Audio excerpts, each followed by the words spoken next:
Greetings and welcome to Second Breakfast, the second most important meal of the day. I'm Sean. And I am Jason. Sean, what's for second breakfast today? We are joined this week by Shane and Jesse of Meadow, Vista Media. Hi, guys. Hey, Hello. how's it going? It's very awkward for me to say Shane Yep. because for a while in the pod, because I know you as Fabio for so long. For a while at the end of the podcast, I was saying like Fabio and Jesse or whatever. And Jason was like, it's Shane and Jesse. And I was like, I know, but Yeah. like Obviously. I don't ever call him Shane. But you guys did the banging intro music for this podcast. Hell yeah. Thank Thank you. Yeah, thank you guys so much. I love it. I was like showing my family. I was like, this is for my show. Yeah, I have shared it with absolutely everybody as well. Like, we really enjoyed working on it. Definitely, it was really neat to do that Shire type music. I really enjoyed it. Yeah, we got to mess with a couple of new toys on it, Oh yeah, which was fun okay, yeah. I mean, if you have anything more to say about that, for sure. I mean, I really like the way that it kind of crescendos into, and it really it sets the right vibe for your guys' show. Definitely, I think that you guys you gave us the right direction for sure to kind of fit your guys' show. It's neat. Yeah, I had fun like referencing the Shire music from Howard Shore, of course, and trying to find ways to emulate it and like respect it without copying it, Yeah. which is really difficult because he's like, perfect. So which is it's funny because I guess that's kind of what Bear McCreary had to do, right? Yeah. So It's Yeah. exactly the same thing. Yep. Yeah, that's Yeah. you guys are just Yeah, it was- like Bear McCreary. Yeah. exactly. Oh my god. Exactly. Dude, in my No eyes, way. you guys pretty much are. You can only yeah, dream. yeah. Yeah. Bear who? Glad Sorry. you guys picked up on that, what I was saying there. Nailed it. So since this is like a Lord of the Rings podcast, kind of adjacent at least. I like to ask all the guests, like, because I mean, like, it's not about the story of Lord of the Rings; it's about the story of shit that happened before Lord of the Rings. But it's at least adjacent. Pretty much. You get what I'm trying to say, okay? Yeah. Look, I don't Right. always. Yeah, work- Stephen I- Colbert's gotten everyone up to date, Yeah, okay? yeah, exactly. But I like to ask all of the guests, like, what is your guys' experience with Lord of the Rings? When did you first read the books or the movies? Like, when did you fall in love with this, masterpiece? For I don't sure. know, whichever one of you wants to start. Yeah, I'll start. I'll just say that, like, my relationship with Lord of the Rings is pretty casual. I grew up watching the films and the theaters, as they came out, and like I was definitely really drawn to it. I was like super into it when I went to see the movies. And then as I got older and got more into music and composing, I fell in love with the soundtrack, but that was like 10 years ago when I was in college when I was listening to that. So like it's been a while, but and then I never saw the Hobbit movies. I'll say that.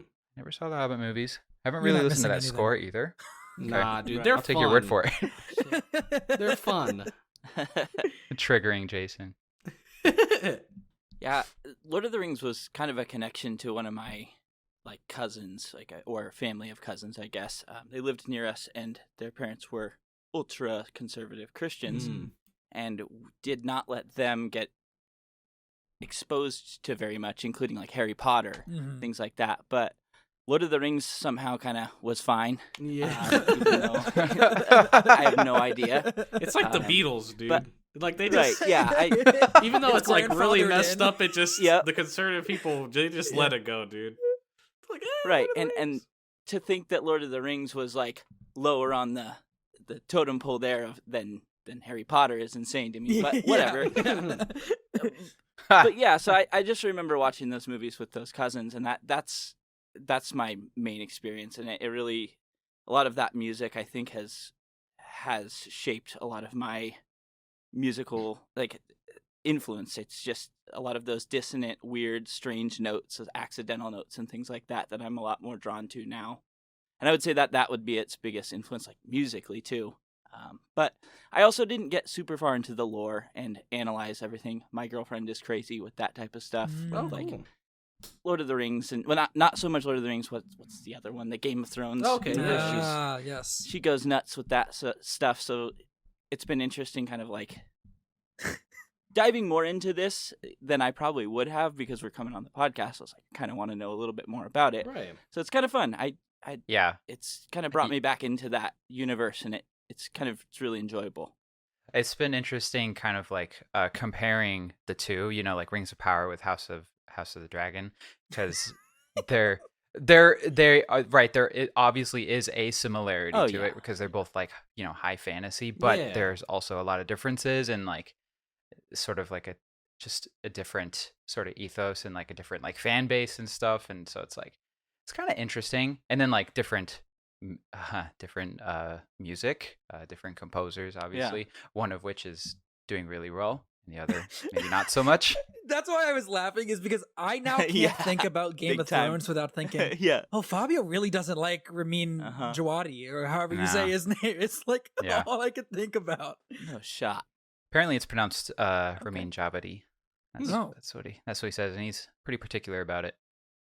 It's serviceable music. Nah. It doesn't blow me away though. Like I'm not gonna put it on Spotify and listen to that music. You know what I mean? Whereas I feel like this score I've really enjoyed just listening to it. Yeah, I totally agree with that sentiment. Like I especially as you and Sean and you and Jason and me were talking about the show leading up to it and sharing some of the music before it came out, and I was like, those first two tracks, I was like, yo, what the fuck? So once I got into the soundtrack, I was really blown away, and like I've been listening to it simply because like there are things that have gotten stuck in my head or just tracks that I really, really like and I just want to listen to, which doesn't always happen for me.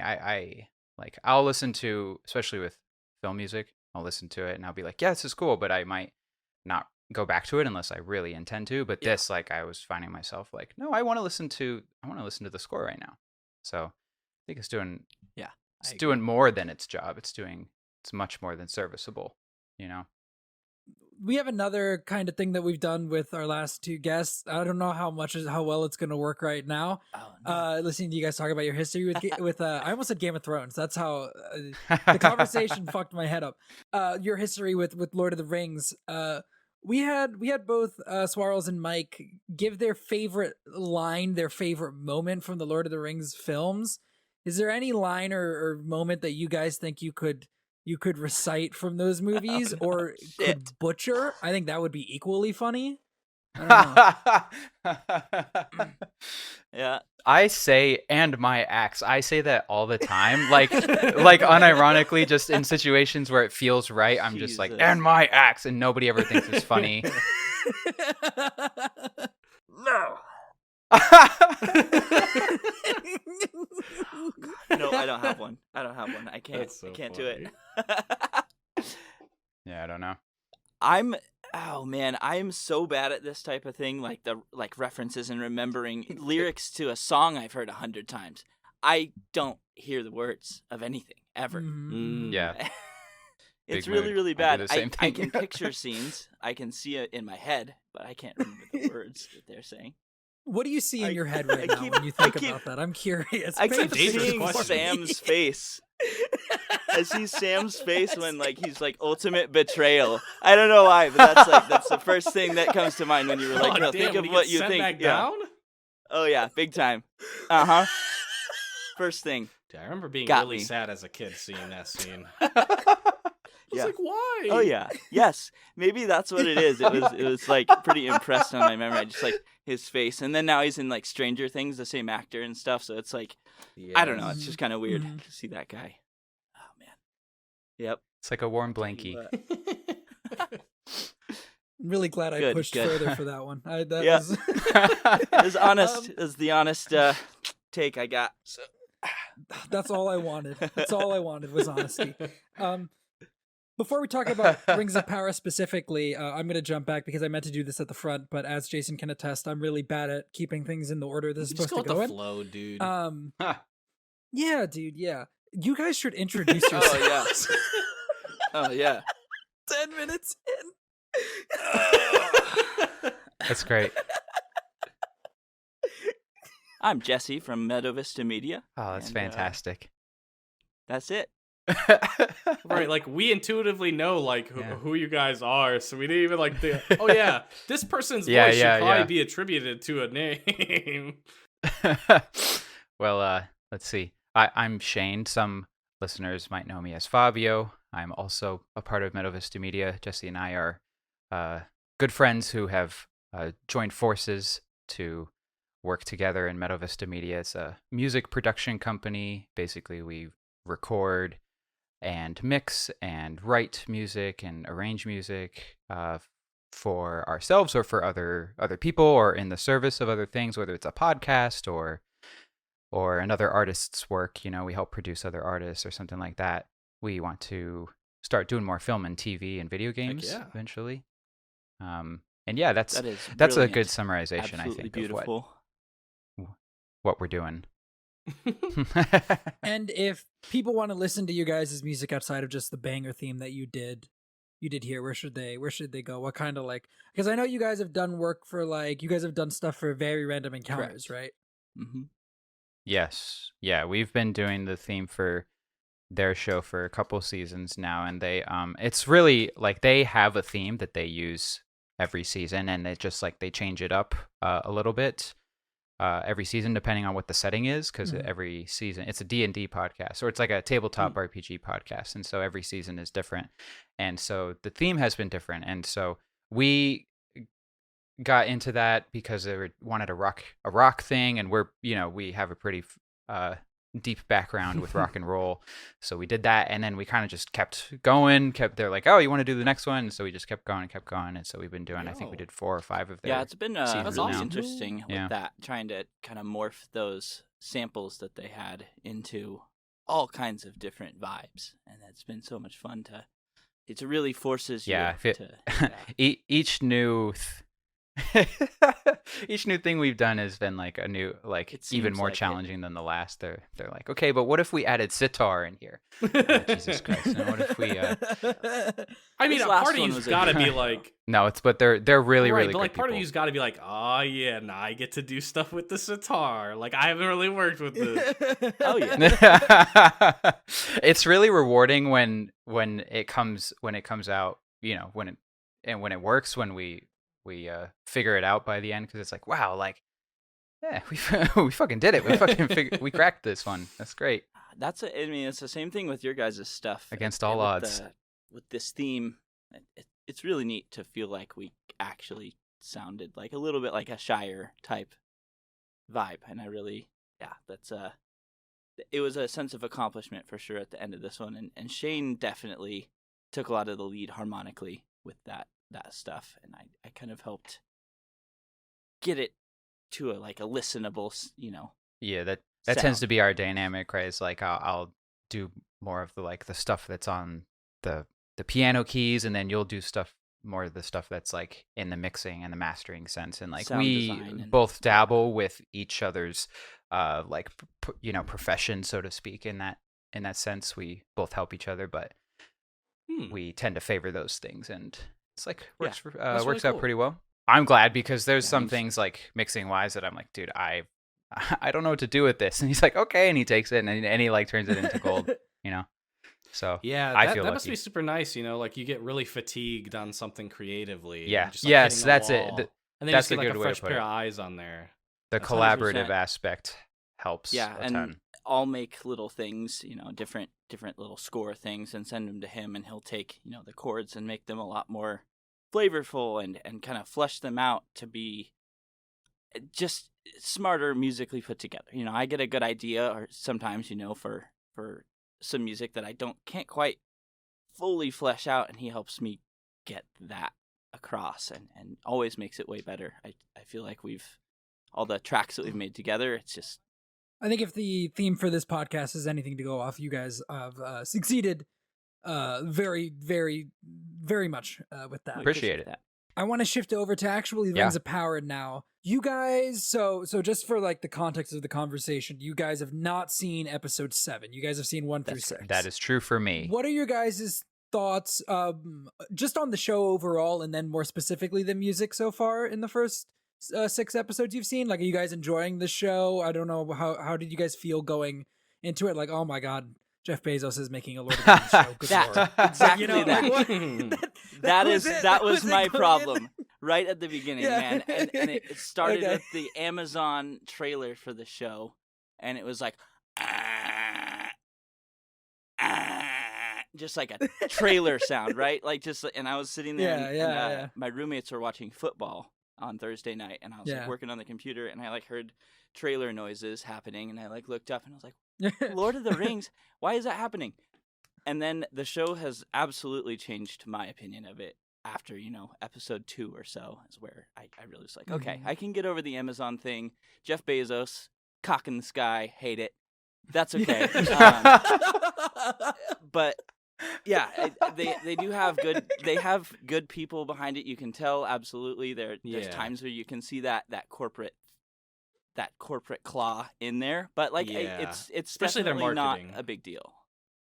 Yeah. Yeah. It's been I really would good. I think I would agree overall.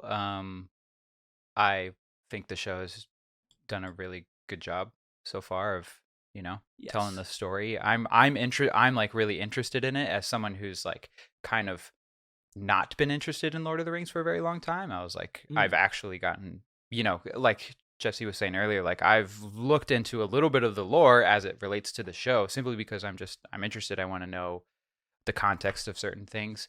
So it's definitely grabbed my attention. I would agree that it started off slow, probably because it's like takes some getting used to. You don't like know who anyone is or whatever. But Mhm. Yeah. I've liked just about everything from the show so far. I'm easy to please, I think, though, with something like when I've decided that I like it, I'm like, yeah, whatever. Pretty forgiving, yeah. Uh-huh. I stop seeing its flaws as much, but I'm glad that they have made it because I feel like I want to be happy for Lord of the Rings fans because it's a good show, but like God, they haven't really been very grateful, No. Yeah. and it's like so much money went into the show, so much like heart, you can tell like there's so much heart Yeah, put in the big show time. and Yeah. attention to People will detail. come around. Yeah, hopefully. Yeah. I hope so. I really hope this isn't a Star Wars situation. Yeah, it Yeah. definitely feels like Like- that's what's happening. Yeah. But yeah, I mean, if you listen to anybody involved talk, even the cast, I've been so impressed with how the cast can like just pull some shit out about like the lore, and I'm like, I don't even know what you're talking about right now, but good for you. Oh, You that's know? cool. Like, Yeah. Yeah, I That's think sick. the music really helps to pull it together. I mean Yep. that world, I don't think the Lord of the Rings world exists without the music that's been in it from the very beginning.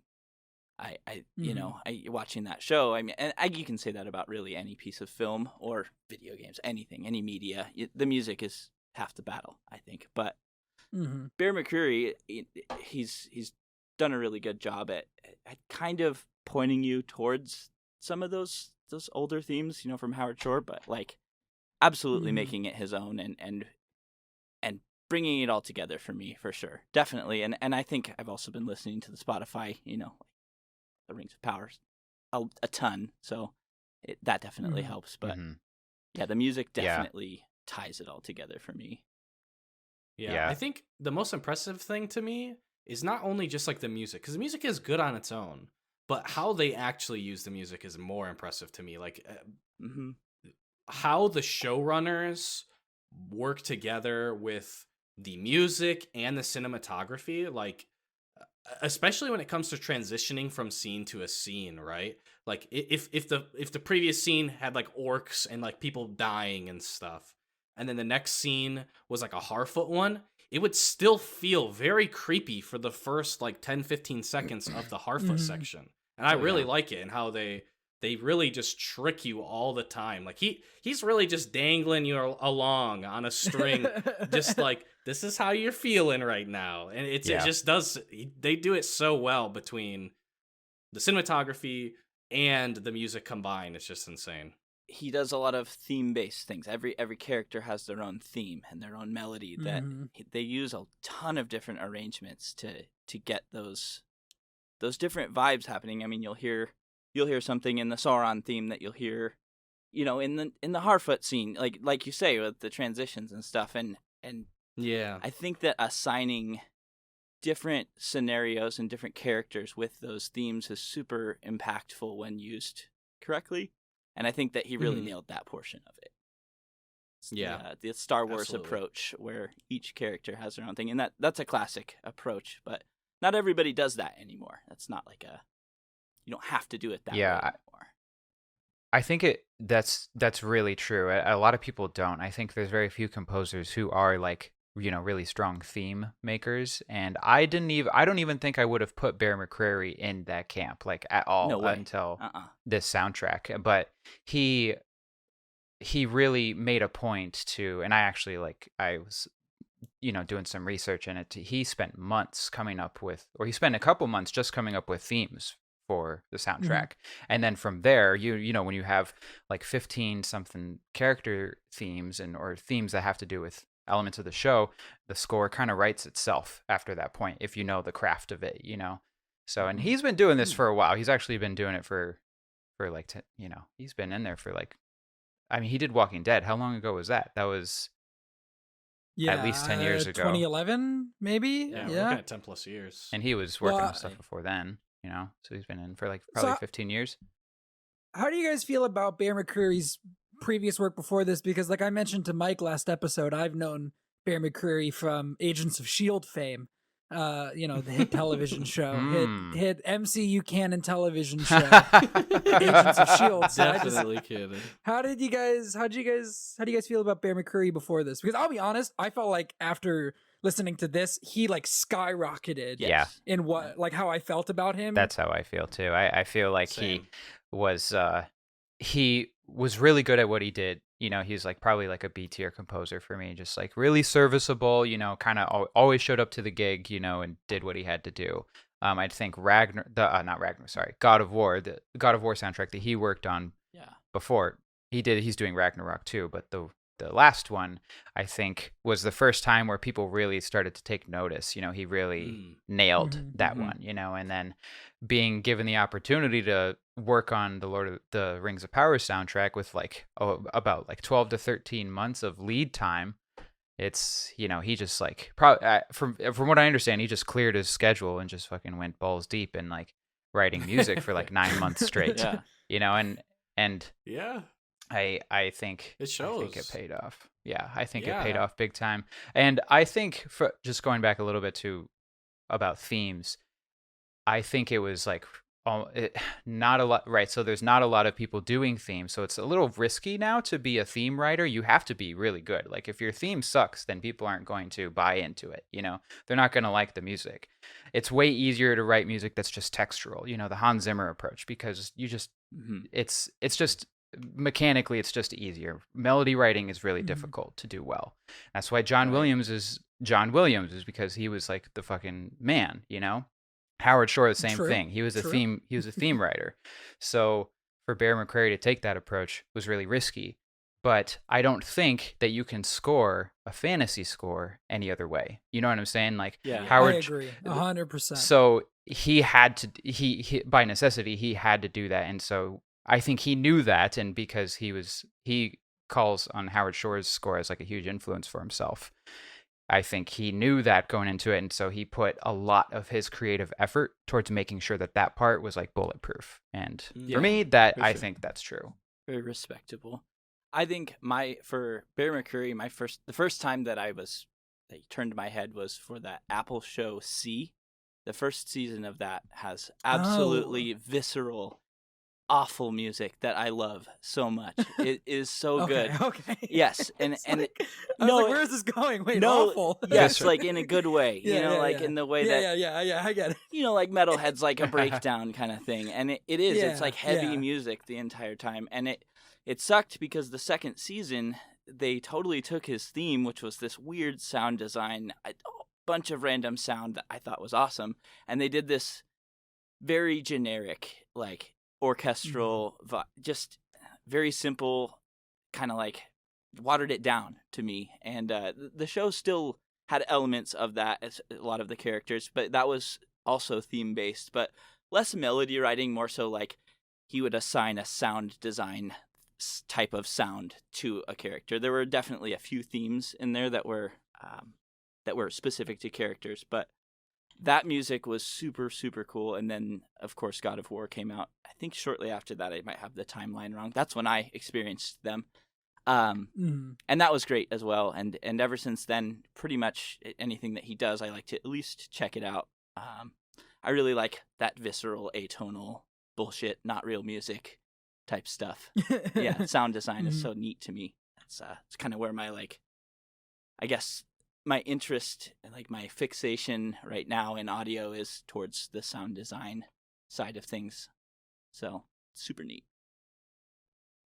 And I mean, I you guys talking about those themes, like it's very true. I think that in some scenes of this show, the themes have kind of saved it.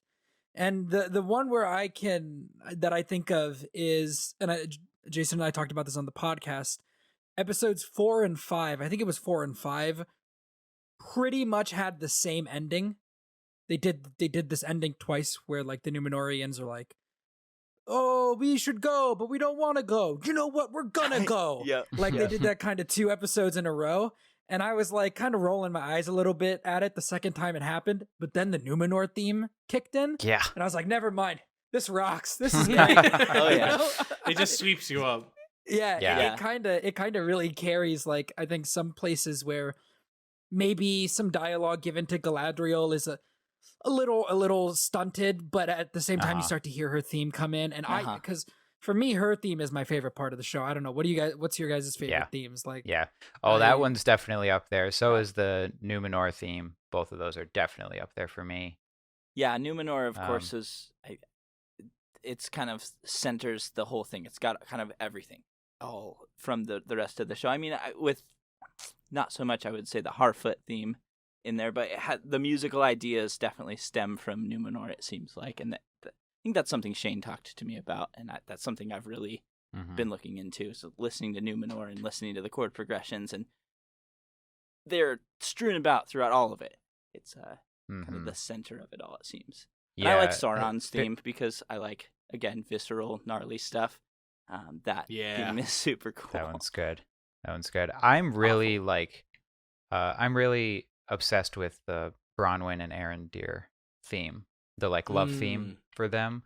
It's like, it reminds me of this sort of like sweeping orchestral melody that you'd hear from like an old film, from like, you know, like a Bernard Herrmann score, or like a Elmer Bernstein, you know, like sort of that like 60s, 70s, like really romantic sweeping orchestral sound. It was like, like the really very cool, much like, I love you. It's so cheesy. It's so cheesy, but it's really beautiful too. It like, works you know what here, I mean? Yeah. It's really well done. That's exactly it. Yeah, that's exactly it. That's exactly what I had in my mind. I actually like they're on a beach, probably. I also really liked, there was a specific scene is where, what's her name? God, I feel like an asshole. which they're having a sword battle. What's her name? My God, Galadriel? she's like the main character. Yeah, Galadriel. How dare you? The love of my life. How dare you? I know. She's having a sword fight, and she's like fighting those guys, and that music has like this little engine behind it that's like a smaller ensemble, and then this big, huge, sweeping orchestra comes in and like hits a lot of the same notes, and does this like really, really playful thing every time they, start swinging the sword and stuff. And I hadn't watched that part yet, but I had already listened to the music, and I was like, wow, this is really neat. I wonder what this is. And kind of a sword fight came to mind, like a playful, like back and forth kind of thing. And the sword fight was in my mind a little bit with that. And then sure enough, I started watching the show, and there it was. It was exactly kind of what I thought it was. And it's just so telling of like his skill at being able to, I don't know, make you feel something, I guess. I'm trying to find which one it is right now, and I don't remember the name of it. I'd say my favorite theme is Durin's, bro. Like, oh yeah, Durin the for Fourth. Sure. I love it because it's very like at first it's very almost like waltzy. It feels like kind of almost like I think more of like Pirates of the Caribbean when they're Yeah, like yeah. on a ship, right? But then when like the drums come in, it's like boom, boom. You're like, oh, Yeah. okay, like that is what feels very dwarven. dwarven. Yeah. And then like Yep. halfway through the song just changes, and it's got like this just such beautiful. I think it's French horn, and it Mhm. just sounds so good. And I love Duran too, so Yeah. it makes me like it even more. Yeah. He does this really cool thing with all the themes, and I just recently like realized this, but he like Bear McCreary, he writes these themes for the people, for the societies. Like there's like a sound for the elves, there's a theme for the dwarves, there's a theme for the Harfoots, and then he will then take those themes, or like the sound of those themes, and then when he goes to write the themes for the characters in those societies, he subverts like the sound. He subverts the expectation of the sound he made with the theme for the society by right. making it slightly different, still connected but slightly different for the character, to kind of help signify, it helps supplement the characterization, of them, and saying that, oh, they say Prince Durin, he is a dwarf, but he's different because his personality, his personality is different because of this and this. Or like Nori, right? She's a Harfoot, but she's more adventurous, so her theme sounds a little bit more whimsical, elements like that. And I feel like you can hear that consistently across everything, and that's just like a really neat thing that I've found that he did to help kind of tell the story and help support the characters. Yeah. I also think it's really smart when a character's theme has a part where it's very different, right? Like, for example, like with the Duran theme, the beginning, it feels very much like I might be watching Johnny Depp as Jack Sparrow doing some weird stuff, right? But then the second one is much more somber, right? So it's like you can have the Duran weird piratey theme just when, like, he's up to his normal hijinks or whatever, right? Yeah. But then when he's having like a defining character arc moment or something, you have the more somber part. So like being able to like pull from the same theme, the same song, being able to use it in different scenes in a very different way, I think is really smart. Well, and that's the beauty of melody, and being able to change it with chord progressions and change the chords, the layering behind that can give such a context. And you can use a melody that can sound bouncy and sort of playful and nice. And then, I mean, if you do enough tweaking, you can make it sound sinister. The same exact notes difference just by the tensions of between the chords and the notes that are playing along with it, because it's just relative to other notes. And that's something that's he definitely uses that really well. And that's something that I lean on Shane for a lot in our music, is being able to achieve that. Yeah, that's how you know the melodies are like bulletproof, is because they're so malleable. You hear the themes and man, he really hits you over the head with them, and because they're so good, it's okay. I don't really mind it. But like they are so malleable. He's able to use them and interchangeably and stack them on top of each other and stuff, like depending on who's in the scene. There's a battle, one of the battles, that big battle scene they have with the orcs, where they're fighting and Arendir's fighting, and you hear his theme, and then fucking Galadriel comes in, and you hear her theme. You know what I mean? And then like you hear the orc chanting when they're getting the upper hand, and he's talked about that he did that on purpose. It's a very purposeful part of the craft of it, which is speaks to the robustness of those melodies. How do you guys feel about Howard Shore's main title theme that was made for the show that plays? It certainly is a theme of all time. Yeah, it's a little underwhelming compared to the rest of the music, to be honest. I think it's good. I think it's serviceable. I hear it in my head, when I'm thinking about the show, and it absolutely does its job.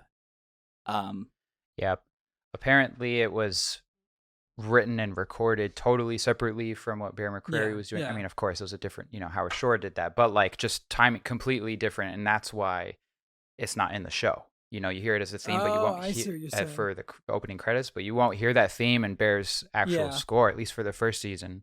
Maybe that will change going forward now that he actually has that theme at his disposal. I imagine it will. I imagine we'll hear it, but yeah, apparently it didn't line up, so it never ended up in the actual score for the season.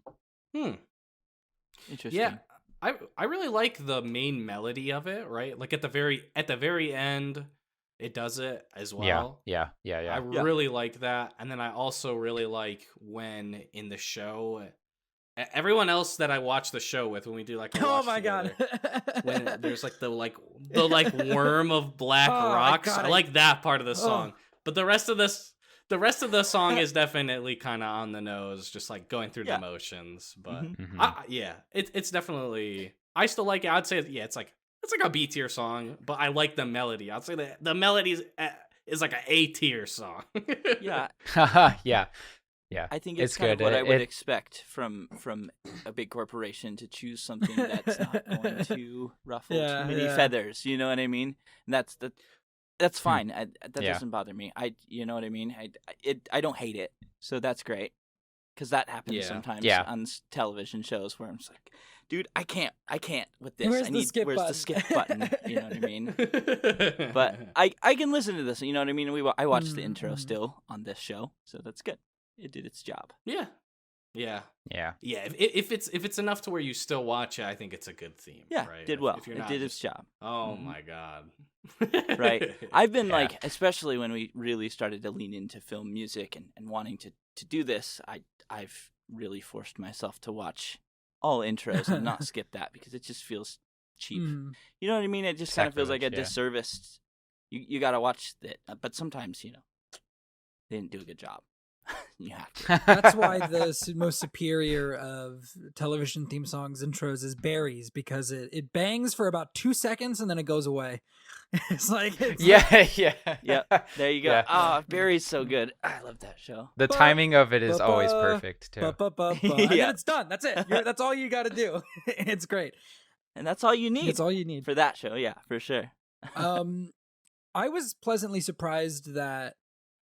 Pleasantly surprised. It makes it sound like I don't like the theme, but I was pleasantly surprised that Howard Shore's theme didn't play in the first episode. Because I had heard about Bear McCreary. There was no title card. Like, and there was that's no kind title of, card, yeah. That happens a lot on TV shows. The first episode might not have the title card or whatever. I was certain that because they got Howard Shore to do the theme, that Amazon was going to be like, get it on there, so they know that Howard Shore was involved in some way. Yeah. But I was Howard Shore. I was like, no, let the first episode be like Bear McCreary's thing. Like, the first big piece of music you hear in this show is, I'm pretty sure, Galadriel's theme. And so, like, I'm glad about that. Yeah, it's the track. I love the track for the beginning of the first episode. It's so fucking good. It's called "In the Beginning," and it's like it's like so good. a merging of the elf theme and Galadriel's theme, but also intertwined with that is like this really, really, really good like dramatic score. As it's kind of telling you the story and everything. It's like that sort of like exposition intro thing could definitely fall flat if not executed right. And I think like the music really helped tell that story. Yeah, and I mean, yeah. I mean, dude is essentially walking up a hill, and I've got chills, and I'm like, it's like this shouldn't be getting this kind of response from me, but it is. So, do you guys have anything else that's like you really want to mention about the Rings of Power score? I do actually. I found some like just really cool information that I think would be neat to share. Please go for it. So, just some information about like the making of the score itself. He said that it took him, about 2 to 3 months to write the themes, and then from there he was just writing music for like another 9 months, and for a long time he didn't even see any footage, so he was just writing music to like an idea of like what the showrunners were giving him, and it was like he likened it to writing a symphony, because he kind of just had to go off of his imagination and just write music that told this really rich story without actually getting to see anything. and that's Yeah. really fucking hard to do. So props to him. Apparently, he had a 90-piece orchestra at his disposal, and they recorded in London. They had a 40-piece choir that recorded in Vienna. So he, they spared no of expense, course. and we Yeah, know this, yeah. but like they really that goes for the music budget too, which is good to hear. That's Yeah. Yeah. Their choirs are awesome, Yeah. dude. Oh, like yeah. whenever, whether it's like the dwarven chants or the orc Dude, chants, dude. so and so I have good. actually some cool stuff about all the choral material in the show. So every single cue that has choir that has some sort of lyrics, that those lyrics are sung in the languages from Lord of the Rings, and each of those there's 5 languages. There's the 2 Elvish languages, there's a Dwarvish language, there's the Numenor language, there's English, of course, and then there's Black speech. And I don't personally know which I wouldn't be able to, obviously when there's dwarves, it's probably the dwarf language. Yeah. But beyond that, I wouldn't really know much about it. But I do Yeah. know that is the case, and they were really, really particular. They had like a linguist, a specialist for Lord of the Rings that Like a helped Tolkien with linguist, yeah. coming up with the lyrics and also helping the choir help pronounce the lyrics. Mhm. Another fun fact, apparently the choir, they all had to sign NDAs, and they weren't Oh, wow. told what the translations of the lyrics were. You know what I mean? Oh, So okay. like they didn't know who they were singing about, but they also were saying that like when it was Sauron's theme, it was pretty fucking clear who it was, Yeah. Which is funny. Yeah.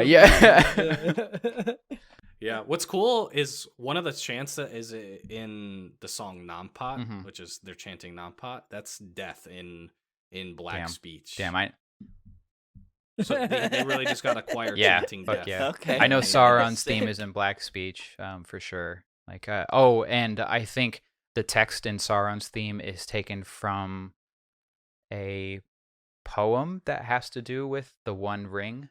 Oh. So there's some sort of text that has to do with the One Ring, and they drew from that in order to make the lyrics for Sauron's theme. Interesting. Mm. Yeah, the song "Where the Shadows Lie" is the last words in the One Ring to bring them all type thing. Like the last In line is "Where the Mordor, shadows lie." Where the shadows lie. Yeah. What a great intro to a movie. Hell yeah. It's after the theme on the season 1 soundtrack. That's the first song. Well, you guys, yeah, So Where the you, Shadows you, Lie? you brought him up. You brought up the specter of death that hangs over this show and is going to end up deciding friendships and relationships based on everybody's theories. So I want to hear from you guys right now. Sure. Who is Sauron? Halbrand.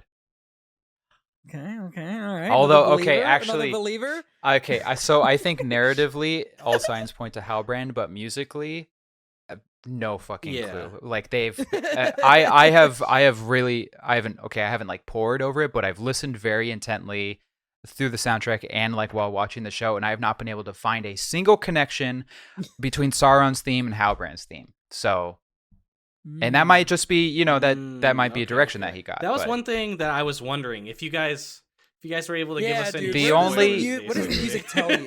The only weird thing, because most of the themes are like this is this person's what you're theme, gonna and say. he was here because or they're talking about him, so they're you hear his theme or whatever. The only weird thing that I noticed was when the stranger first showed up, when he shot down from the sky, and you see him, and he's in like that sort of ring of like fire Mhm. residue, and it kind of looks like Sauron's eye or whatever. Yeah. There is it's like a string ostinato and the same time signature change and everything from Sauron's theme. You hear it underneath. It's not, you don't hear the melody, but you hear like the other part of it, the chords and the rhythms and the string like part the texture under it. portion. And then on top of that, you hear the stranger's theme for the first time. But that never happens ever again. Like anytime you see the stranger, you never hear Sauron's theme again. But when you first see him, it's like basically, I don't know if they're trying to say that evil, sinister sound is just like it's a danger or a cautionary sort of texture, or if it's trying to say something like if the else. motif is just danger and not. Yeah, I think Right. that's probably more likely. But I did notice that, and I thought that was really weird. It was weird That- enough; it that made is- my that is eyebrow interesting. raise. For sure. And that was enough for me to sign on to the conspiracy theory that he's Sauron. So we're good. No, but I don't actually believe that. I think it's Hallbrand, but I have a hard time. Believing that. Just looking at him. You know what I mean? Yeah. Like, I can't imagine him being badass enough to be Sauron. I don't know. Like, he's pretty badass. I will give him that. But like, Sauron badass? I don't know. Yeah. It's hard to say. I tend to think he hasn't been introduced yet. That would be. I think that's what a lot of people are Yeah. hoping. I think a lot of people don't really like any of the choices that much and are hoping that it's somebody who we haven't seen. And I think actually that kind of you talking about Sauron's theme playing a little bit or being referenced in that scene when the stranger arrives, I think that might also, because one of the theories I had when everything was going weird, and you guys have seen, I can't. Have you guys seen the cultists in the show yet? The people in the white robes? Yes. Yeah. Yes. Okay, so you've seen okay. Yes. So that scene, like they end up right where the crater was, right? So my theory after that scene was that Sauron saw the stranger's arrival and sent them after the stranger because he sees the stranger as a threat. Yeah. So I wonder if that music could be a connection there of like to indicate that Sauron's eye in quotation marks is on this event because we know that like I think presence that's is felt. I think that's a really, really good reading. I could get behind that. That makes a lot of Yeah, sense. you might sniped it. We also know. I mean, I get the vibe from the stranger that he doesn't know his own past. Yeah. So he may have a sinister past with these weird white cloaked people, and they're trying to find him to be like, bro, we need you here, back with Help us, please, to do the Sauron stuff. Yeah, You haven't been doing any of it, so we need you back. Oh, dude, you I don't know. So long. You got kind of lost, I think. Oh, he's right there. We gotta find him. Look for his his tracks. We gotta track him down. Get that old man back. No, it's I haven't. Grandpa Sauron. Uncle Sauron. Daddy Sauron. Yeah, he left the facility. He left and gotta track him down. Yeah. So then, yeah, no, go ahead, Fabio. I was gonna ask, have you guys talked about the possibility of the stranger being Gandalf? Every episode we've hoped and prayed that he isn't. Okay, fair enough. Right. I have a pretty good idea who it is now, like that I'm leaning more towards. But obviously, you guys haven't seen the newest episode, so I won't spoil it. But I know he does some stuff in this episode that makes me think he is somebody. I have my theory as to not who it is Sauron as well. But yeah. Who do you guys have any ideas on who it is? No, yeah, I didn't think so. I think like Gandalf like kind of makes it. I think it's gonna be Gandalf. I kind of don't want it to be. Is the only thing. It makes a little bit of sense. That's a little on the nose. It's kind of because that to me would be the corporate overreach. You know, that to me would be them being like I could totally see a scenario if the Harfoots isn't already. Yeah, because I don't think the Harfoots is like that's kind of corporate. I think that I've enjoyed them enough to the point where I'm like, and they're not lore breaking enough that I'm like, I don't care. But like, yeah, I like them. They're definitely good. I could definitely see a situation where they're like, here's all the stuff we want to do. Like, here's this massive story. Like, we're really not gonna have a proper fight until episode 6 of our big show, you know? And Amazon's like, you're allowed to do that if Gandalf is in the show. You know? Like right. That is definitely where they're like, we want somebody, you know? So I'm kind of worried that he's Gandalf. If he is Gandalf, I will give the show the benefit of the doubt that they will do something good with him and not make me be like, oh, you just did this so that people would see Gandalf. Yeah. Right. But I think that's my biggest worry with that idea is I heard that they don't scared. have the rights I'm with ya. for the name Gandalf. Is that No, they would. They would? Okay. They have the rights to the books, right? To like the Lord of the Rings books. So like everything they're pulling from the Second Age is stuff that is talked about in the Lord of the Rings books. Gotcha. Gotcha. Like Fellowship, Two Towers, and Return of the King. They don't have the rights to like the extended stuff. But who knows? Maybe I think there's like one other book or appendice or something. There's some other wrinkle where like they have that as well, but I can't remember. And I think there have also been rumors that like there's the possibility that if the Tolkien estate, although I guess it doesn't really matter anymore because the Tolkien estate sold the rights to, who was it, Embracer Group? So it doesn't really matter anymore. But whoever holds the rights, if they enjoy the show, because that was wild. I didn't see that coming. But they could give Amazon more leeway for future seasons. Interesting. Can you imagine having the job to like audit the story and be like, did they pull it from there? Where'd they pull this from exactly? It's literally like, because there's a big discussion of like whether they can. There's a name that Sauron goes by in the Second Age, and there's a massive like question in the fandom of whether they can even use that name because they're not sure where it appears first. You know, like where they're allowed to, if it's from a text that they're allowed to reference. So there's a chance that the name that the fandom knows Sauron by in the Second Age won't be used in the show because that's can't. So cool. That I mean, like wow. that's kind of a bummer. That's like weird Yeah. and a bummer, but it's also really fascinating. It's interesting to think about. Like, okay, what do they have the rights for, and what do they not have the rights for? But, yeah. Well, and when it's such a known story too, like you're not telling a new story. No, right? Like there are definitely, like for example, like Arondir, Bronwyn, the Harfoots, like they do have their own new characters, but like obviously when like this is the bad guy's secret name when he shows up, no, exactly. I wonder if they, and that's why the Halbrand like theory is very interesting because like for example, I don't know if you guys have played the Final Fantasy VII remake, but they had a similar issue where it's a very well-known story and it was like if you don't if you're not walking this path, people will know. So basically, you know, it ends up changing, but like it would be so hard to tell a story that people already know, in my opinion. Oh man, decades of people that are poring over the lore. Yeah. It's got to be tough. Yeah. Okay, I do have one more thing I wanted to bring up because I just find it really fascinating. It's about the two songs, the actual like the tracks that have vocals, who are sang by the actual cast members. So is this Disa's song when she's singing and the Harfoot one? Yes. Yeah, both of those. Just really quick. The Harfoot one was written by a group called Plan 9, who also wrote the songs for Peter Jackson's films. Oh. So there's some, streamline there. Barry McCreary worked with them. They wrote it and then he worked with them to orchestrate it. And then J.D. Payne wrote the lyrics. He's one of the showrunners, Really? Right? Wow. Okay. Yeah.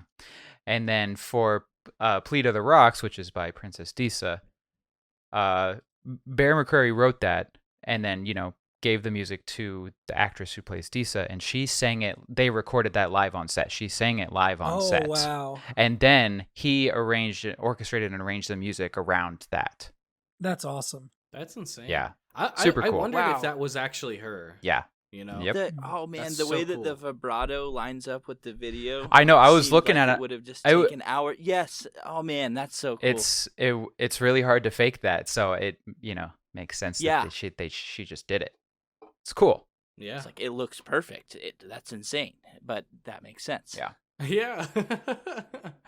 So yeah, that's all the trivia I got that I think I felt a need to share. But I'm glad you shared it with all of us. This show is actually like really rich, and there's a lot of stuff I didn't share, but it gets a little in the weeds with some of the technical stuff about each theme and how musically they work. But what I really like about the score is that like it's at face value, it's really fun to listen to. Second of all, it works great in the show, but then beyond that, like there's there's so much to take from it. And then Bear McCreary, he loves to talk. He's a talker, and he gave so much insight in various interviews and stuff, talking about, how he did it and all the different details and stuff. And it's really fascinating because it's really rich with a lot of detail and a lot of care put into it by everybody up and down, including the music team. Like, they all really cared about what they were doing too. So it's a really rewarding soundtrack to listen to. If anybody has any question about the soundtrack, ask Fabio in the Discord. I'll gladly field Yep. them. Yes. Big time. Well, yeah, we got to have more stuff to talk about when you guys come on for season 2, Yeah, dude. right? Season 2 is gonna be wild. In like 4 years. Yeah. So keep your calendar open. In the Yeah. Uh-huh. in the meantime, when we force you guys to watch the Lord of the Rings movies 10 times, so you can come on and talk about those, that'll be cool Right. too. Yeah. I want to thank both of you guys for hanging out with us.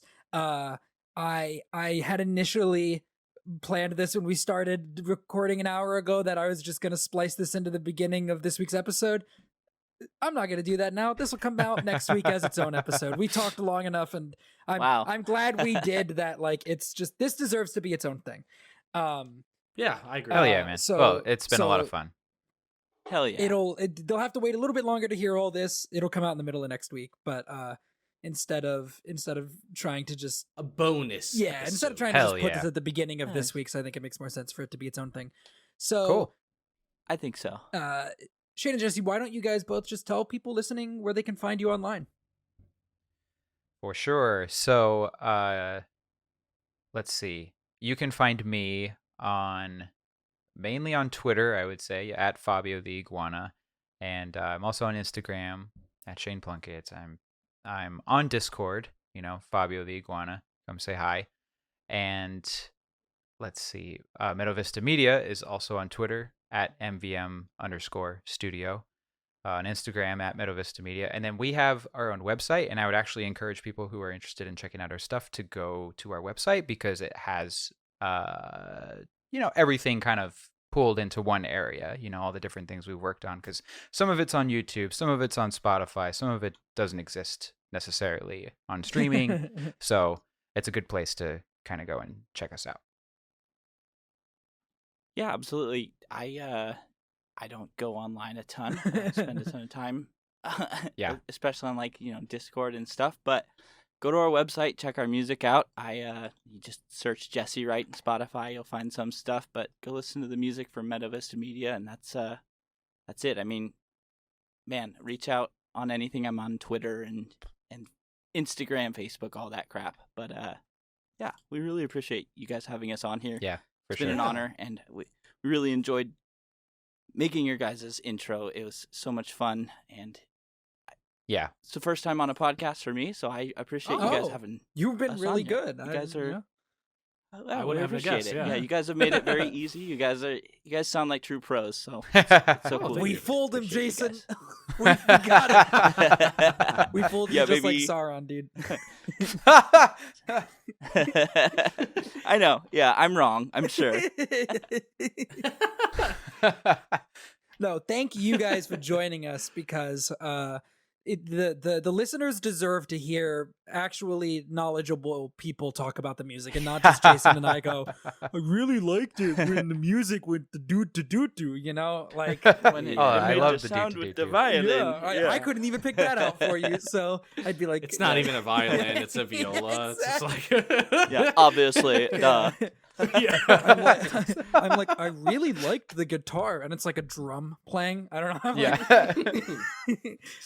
Yeah, People do just crazy way stuff with off, guitar. but that's fine. Yeah.